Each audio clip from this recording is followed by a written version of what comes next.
Tank Davis is not going to fight him, Teddy. You know that. He knows that. Tank Davis is not going to fight him. No, I just put Tank Davis out there. But you know, he's not the only guy. He's not the only guy that you could put out for the kind of fight that the fans want to see, a talented fighter like him. Shakur Stevenson is becoming increasingly frustrated with Gervonta Davis and the delay in arranging their highly anticipated showdown. He just jumped. You never see him slip no punch. You never see him slip no punch. Go look at it. You see him back up from a lot of people. Back up, move around. You know. Well, now we can be sure that this fight will happen. 35? 35, 40, I don't know. I could see it happening not too far in the future. Really? Yeah, I think Tank will sign that contract. Dang. And I'm going to sign a contract too. So, with a time frame being confirmed by all who could make the fight happen. Yeah, you know he hating. You know what I mean? Like, you know he hating. You know I got the opportunity he wanted. You know, so it's just coming from hate. As Stevenson gears up to face Artem Harutyunyan on July 6th at the Prudential Center in Newark, New Jersey, headlining an ESPN event, Davis is celebrating his win after knocking out Frank Martin.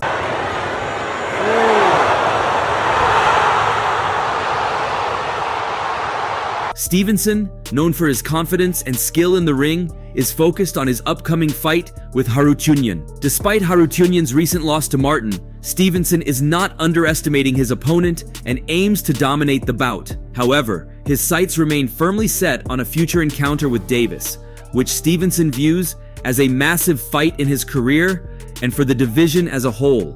He the best at. He didn't even fight at 135 yet. Right. He didn't even have power at 126, 30 or none of that. He is good. At 26 years old, Stevenson sees Davis's age of 30 as a point of contention, questioning why Davis has not yet faced the elite fighters he claims he will fight. How many times is he going to say he is going to fight an elite fighter and not fight them, Stevenson said. He is 30 years old now. Bro is 30, talking about he is going to fight me. He said next, okay, well do it. How can he say Tank should have fought De Los Santos, a guy that he just beat, right? He should have faced him over me, but he going to fight a guy I beat. What type of sense that make? Stevenson's frustration stems from a perceived lack of significant fights despite his impressive resume, which includes titles in 3 divisions and unified world champion status in the junior lightweight division. He criticizes the delays in making high-profile matchups happen, especially concerning Davis. Are you really going to fight me, or just going to keep saying what you are going to do to somebody? Stevenson challenged Davis. Shut up and fight me. I'll fight you. Gervonta, Tank Davis, let's make the fight happen, man. I'm tired of tweeting. I'm tired of talking about it. Stop ducking me and let's make the fight happen, man. Come on. In Stevenson's view, the process of arranging a fight with Davis should be straightforward. All you gotta do is send an offer, he stated. Acknowledging Davis's status as the more recognized fighter, Stevenson emphasized his readiness and willingness to step into the ring. You are the A side, I know. I am not saying I am the A side. You're the person with all the notoriety, however it goes, but I am right here though. I am not going nowhere. As soon as you say let's fight, I am right here, let's fight. Guy, man, I think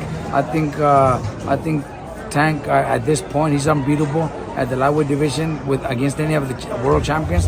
I think he's the top guy right now at that division. Stevenson also expressed disappointment with Frank Martin, who withdrew from a scheduled fight for the vacant WBC lightweight title last November, which Stevenson eventually won against Edwin de los Santos. Stevenson questioned Martin's elite status and criticized him for not following through on their planned bout. What did Frank Martin do to be elite? Stevenson said, clearly not happy that Frank got to fight Tank before him. Frank Martin is a dude who signed up to fight me, got famous for signing up to fight me, and then didn't fight me. Frank, but and I'm not trying to disrespect Frank, because Frank, I heard him say in the interview that I was hating on him. I'm really not. I don't got really nothing to hate on him. I wish him nothing but the best too, but it now seems that we are not waiting for this fight for too long. The fight between Shakur and Tank has already been confirmed and slated for summer 2024. Despite previous delays and frustrations expressed by Stevenson over securing this fight, the momentum now suggests that the bout is on the brink of realization. 3 people in the world that I think that could beat Tank. That would be Devin, that would be Shakur, and Tank Davis himself. You got the last one right. That's the only person that can beat me, Gervonta Davis. Now, while the specific exact date is not mentioned, we know that we're going to see another Tank knockout soon. Well, or whoever wins, really. But from what we do know, we will see Davis and Stevenson go head-to-head over 12 rounds, adhering to the lightweight division's 135-pound weight limit. This matchup has captured the attention of the boxing world, offering a showdown between two of the sport's most skilled and promising talents. I told you it's a 50-50 fight. Ain't no 50-50 fight, nigga. How you gonna keep me off and you ain't got no power? For Shakur Stevenson, who has voiced impatience with the delays in facing Davis, the impending fight represents a big moment in his career. But there's the thing, Tank Davis can fight a guy who they picked up all from the diner. He knocks him out. Oh, it's great because he knocked him out. You know what I mean? But Shakur will fight a dangerous guy who's a puncher, beat him a little bit less impressively, and all of a sudden, oh no, we don't care about it. We don't want to see him. Okay, so then we'll get him diner workers too. Even Bob Arum has come in to convince us why this fight is bound to be bigger than we expect. And it's not just Bob Arum, we also saw Leonard giving in to the idea of Tank facing Stevenson, promising another knockout for Tank, with Leonard Ellerbe throwing his support behind the upcoming bout, and promoter Bob Arum also showing interest. The long-awaited showdown between Gervonta Davis and Shakur Stevenson is now eagerly anticipated to be finalized for summer 2024. Sure, we're looking for fighters that are competitive with Shakur. Despite initial speculations about Davis potentially facing Vasyl Lomachenko, Stevenson's co-manager Josh Dubin has strongly defended his fighter's position as a significant draw in boxing, particularly challenging Arum's recent comments. In a critical response to Arum's assertion that Lomachenko represents a more lucrative option for Davis due to his ability to attract viewers and sell tickets, Dubin labeled the reasoning as nonsensical. He pointed out Stevenson's consistent high viewership ratings on ESPN and impressive ticket sales record, particularly highlighting events where Stevenson has filled arenas such as the United Center in Newark.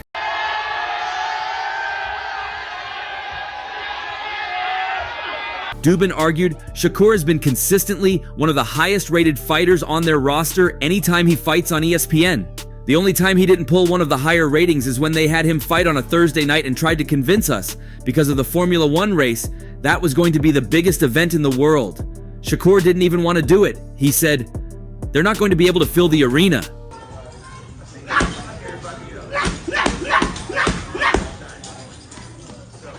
Furthermore, Dubin criticized the handling of Stevenson's career by his current promoters, suggesting a reluctance to arrange significant fights, possibly due to contractual negotiations or priorities. He emphasized Stevenson's desire to face the best in his division, including Davis, Lomachenko, and Baranchyk, pointing out that Stevenson's aspirations have not been adequately supported by promotional efforts. Shakur wants the biggest fights, Dubin reiterated, and I understand they can't force people to fight him, but to give the explanation that they are not trying to negotiate a Tank Davis fight because Shakur isn't the draw is just nonsense. Stevenson, with an impressive professional undefeated record, has showcased his skills across multiple weight divisions, holding titles at featherweight and junior lightweight. People that can actually hit. No matter all that boxing, you're going to get hit. What you going to do when you get hit? Despite a lackluster performance in his last bout against Edwin de los Santos, Stevenson remains undeterred in seeking significant challenges that could elevate his status in the sport. Dubin's criticism extended to the comparative treatment of Stevenson against other fighters, particularly noting the ease with which potential fights for lesser-known opponents like Baranchyk could be arranged, contrasting sharply with the perceived hurdles in setting up a Davis matchup. There's 3 fights that Stevenson wants: Lomachenko, Tank, and Baranchyk, Dubin emphasized. Those are the fights he wants. He's been pleading for those fights, and they could make the Baranchyk fight at the snap of a finger right now. So Stevenson's team asserts that he is more than capable of drawing significant viewership and fan support, challenging the narrative that he lacks the appeal to secure high-profile fights. You know, Shakur is a very talented, skillful, technique fighter. Yeah. You know, can't take anything away from it. However, scared to get hit. Scared to get knocked out in front of the world. With negotiations progressing and both fighters expressing interest, the imminent announcement of the Davis versus Stevenson clash for summer 2024 signals a potential breakthrough moment for Stevenson as he seeks to solidify his place among the elite in boxing. But we can all agree that the reason this fight hasn't happened is because Shakur is, well, not that lucrative in the eyes of Tank. But apart from Bob Arum's convincing that Shakur can bring hefty gains, Shakur has tried to market himself too. You know, who I'm fighting. You know, like, come on, like, the money there, I wasn't feeling that. If it would have been more money, I would have took that. In an interesting interview with Brian Custer on Showtime Sports, Shakur Stevenson delved into the complexities and frustrations of securing high-profile fights in his boxing career. Stevenson did not also hold back in discussing his views on potential matchups, including the highly anticipated yet elusive fight against Gervonta "Tank" Davis. When asked about the much-anticipated fight against Frank Martin, which was scheduled for November in Las Vegas for the WBC lightweight title, Stevenson provided a blunt assessment of why the fight fell through. "I think that Frank Martin got cold feet," Stevenson said. "Before the fight, it sounded good, but once the fight came to fruition, he got really nervous and didn't want to fight anymore." His excuse and his reasoning was that it wasn't enough money, but truthfully speaking, it was quadruple of what he'd ever made in his career. Before the fight was signed, it sounded good. Everything sounded good, but once the fight came to fruition, I feel like he got real nervous and didn't want to fight no more. Stevenson highlighted the financial disparity between what Martin had previously earned and the purse offered for the fight. The number he made in his career was $250K. That fight that he would have fought for $1 million. $250K 4 times would have given you $1 million, and that would have been the most money that he ever made in his career. Telling you his numbers, but the numbers that he done made in his career was the highest was $250,000. That fight that he would have just fought, he would have fought for a world title. When Brian Custer suggested that Martin might have pulled out due to the prospect of a bigger fight on the horizon, Stevenson was skeptical. "I don't think fighters want to lose. Deep down inside, he knows that I'm one of the best fighters in boxing. I think when it came down to it, if he was going to take an L, he wanted to make 10 times more than he ever made in his career. I guess 4 times is not enough." He want to make 10 times more than he ever made in his career. So, Stevenson's frustration was also evident when discussing the difficulty in securing fights against top-tier opponents. "It's very frustrating. I try to make the biggest fights happen," he said. With the Lomachenko situation, this was another guy that was offered the most money than he would have ever made in his entire career to fight me. And he said, "No!" With the Frank Martin situation, he was offered the most money than he would have ever made in his career to fight me, and he said, "No." Honestly, it's very frustrating trying to get these guys in the ring to try and fight me. You think he pulled out? I don't think fighters want to lose. I think that deep down inside, he know that I'm one of the best fighters in boxing. And the issue of being avoided by other fighters is not new in boxing, but Stevenson's case seems particularly, let's call it, more interesting. When asked what it would take to get a marquee fight, Stevenson expressed uncertainty. "I don't know. That's out of my power. I don't know what I got to do to get these guys in the ring. Maybe I got to go out there and have a bad performance. Maybe have a close fight with somebody, and then maybe somebody will get in the ring with me." Another potential blockbuster fight that slipped through the cracks was against Devin Haney. Stevenson's desire to fight Haney was clear, but negotiations fell apart over financial disagreements. "I want to fight. I'm the guy that went into the ring. I'm the guy that went to him. I want the smoke. I want the drama. But he tried to lowball me. He tried to throw something out there that's nothing. It was pennies. In my last 3 fights, I made more money than what he offered me. Since I was offered less, I went another route." It almost gave the impression that Shakur was asking for way too much money for this fight. Give me your thoughts on Stevenson's decision to pursue a mandatory position for the WBC title, which was Haney's belt, underscores his strategic approach to his career. "I went and made myself mandatory for the belt, and I expressed my mandatory position, and now you see me fighting for the vacant WBC title. That's his. I'm fighting for his belt. The world can figure out what really happened." His power not outrageous. Okay. What defense? You think he got defense? He just jumped back. You never see him slip no punch. You never see him slip no punch. Among the potential matchups, a fight against Gervonta "Tank" Davis has always stood out as the pinnacle for Stevenson. He is unequivocal about the significance of this fight. "Tank! Me and Tank is the biggest fight in the world when it happens. I've been saying it, and I'm going to keep saying it. No matter if he wants to go up there and act like he does know my name and he doesn't want to say my name and give me that type of exposure, I don't care. I'm going to tell the truth. Me and Tank is the biggest fight in the world when it happens. Yeah, boxing. Yeah. Me and Tank the biggest fight. That's the one. It's the biggest fight in the world. Yeah. Like, it's going to be the biggest boxing fight in the world when it happens. Yeah. Addressing the critics who argue that Stevenson needs to build his name up to reach Tank's level of stardom, Stevenson firmly disagrees.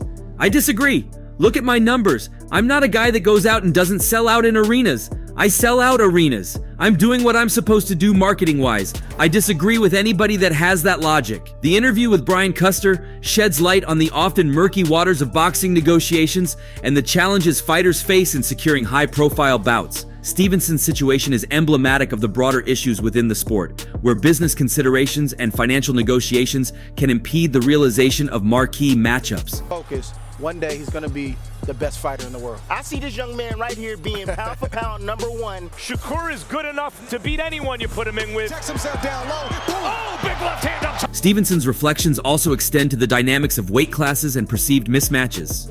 When discussing Terence Crawford's potential fights against Canelo Alvarez and Gervonta Davis, Stevenson echoed the sentiments of these high-profile fighters regarding the impracticality of certain matchups due to weight and size disparities.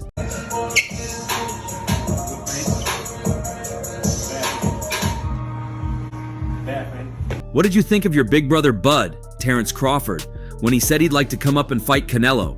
I talked to Canelo and he said, "That's nonsense. What do I get out of that if I fight this guy?" He was also talking about fighting Gervonta Davis, and if Gervonta Davis wanted to come up and fight him at 147, and Bud said, "I would beat him because he's coming up to my weight division. I'm too big of a guy. What do I get out of beating Gervonta Davis?" And he said the same thing. Canelo said, "What do I get out of beating Bud Crawford? What do I get out of beating you because I'm too big for you?" Stevenson's campaign for a fight against Tank Davis, despite these dynamics, remained unchanged. His belief in his abilities and his marketing acumen are evident, and he is committed to making the fight happen, regardless of the obstacles. Like that, homeboy. You not, bro? I don't know who, like I don't know who made you like the god or like to tell me. And while you already have your thoughts on this, there's also some pros who came in to express their thoughts on the same too. Well, in the aftermath of Gervonta Davis's recent victory over Frank Martin, boxing analysts Paulie Malignaggi and Teddy Atlas offered their perspectives on the fight, Davis's skills, and the potential future matchup against Shakur Stevenson. The bout saw Davis defend his WBA lightweight title with an impressive 8th-round knockout, extending his undefeated record to 30-0 with 28 KOs. This performance not only reinforced Davis's reputation as a formidable puncher, but also showcased his nuanced boxing abilities, leading to high praise from the commentators. Tank Davis's stock was already up. It was already up. It didn't have to go up more from this fight for me. I was one of the first guys to... Paulie Malignaggi was quick to acknowledge the mental pressure Davis exerted on Martin throughout the fight. Despite Martin starting strong, it was evident that Davis's psychological tactics were unsettling his opponent. Martin did start well, but you could sense that mental pressure that was being applied by Gervonta Davis was bothering Martin, Malignaggi observed. It was making him uncomfortable. Typically, pressure busts pipes, right? Malignaggi highlighted that Davis's approach in this fight differed slightly from his usual pattern of appearing lackluster in the early rounds only to secure a late victory. Instead, Davis maintained consistent pressure from the beginning. In reality, Gervonta never looked uncomfortable going forward and keeping that pressure up, he noted. A lot of times, earlier in these fights, he looks a little lackluster and comes back to get you. I didn't think he was lackluster early on. He was making an effort to put that mental pressure on Martin despite Martin's early success. Teddy Atlas complimented Malignaggi's analysis by emphasizing Davis's underrated fight intelligence and craft. Often overshadowed by his punching power, Davis's technical skills are frequently overlooked. As good as Martin is, there is nothing he did better than Davis, Atlas stated. Anything Martin could do, it is kind of like that song. Anything you can do, I can do better. I really felt that was the theme. You know, because obviously he's smart, he's technically, responsible with his defense. He's not easy to hit. That's why you had to do it the way Davis did it. Atlas further elaborated on the technical expertise of Davis. pointing out that despite Martin's textbook skills, Davis matched and surpassed him in every aspect. Martin is a good fighter, Atlas continued. Technical, textbook, boxing 101 sweet science guy. But Davis is too. That is what we forget sometimes because of his power? The discussion inevitably turned to potential challengers for Davis, with Shakur Stevenson being the standout candidate. Stevenson, like Davis, is an unbeaten lightweight, and a bout between the two is viewed as a dream matchup for boxing enthusiasts. Him, it was a few years ago, not now. Now, I'd like to see, could Shakur Stevenson do his thing? Control and range. You come in 6 inches, he goes back 8. Stevenson is a difficult out for anyone, Atlas said. He is not just difficult to beat, but difficult to look good against. That's the problem too. He controls range so well. This control of range and defensive mastery makes Stevenson a formidable opponent who can neutralize his adversary's strengths.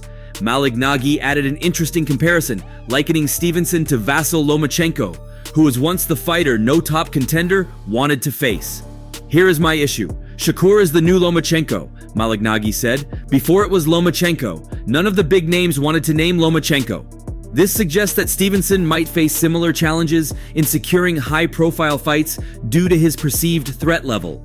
Including elite-level guys. Shakur Stevenson would beat Gervonta Davis, and he'd make it look pretty easy. I'll tell you what, Gervonta's power is always a wild card, but Shakur Stevenson is way too good. Malignaggi concluded with a rather cynical view on the state of boxing, expressing doubts about whether the Davis-Stevenson fight would come to fruition despite its appeal.